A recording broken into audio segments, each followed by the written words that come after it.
Chicken fried rice. Wash and cook 2 cups of rice the earlier in the day. You can cook this the better, then place in your refrigerator if you can't cook some ahead of time. That's fine too.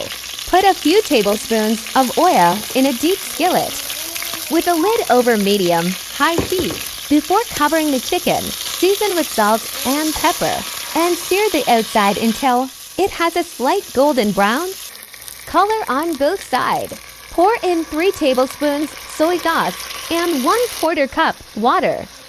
Then reduce heat to low. Then put the lid on, simmer just until it reaches 165 F. While the chicken cooks, I diced up the veggies I want. In the fried rice, you can buy frozen diced vegetables, too, if using fresh carrots. Those will take longer to cook, so dice them up pretty small or cook them separately first. Remove your chicken and the juices and place into a bowl to set aside. Add a tablespoon oil to that same pan.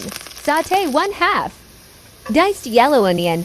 If using fresh carrots, with the onions would be the best time to put those in. After a couple minutes, add 2 tablespoons diced garlic. Stir. Then pour in your rice. Break it up while mixing with your onions. I seasoned my rice a bit with salt and white pepper.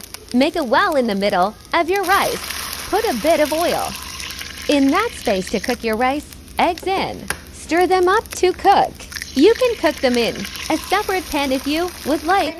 At this point, if I have green onions, I add them. I then pour around 3 tablespoons of soy sauce onto the rice and give everything a good stir. Mix that all together. Cut up your chicken. Add to the rice along with the drippings left in the bowl. A lot of chicken fried rice has peas. Now would be a good time to add them. If adding peas, stir them up. Then cover with a lid and cook on low until warm. Check out my teriyaki chicken and egg roll video. Ingredients in description as well.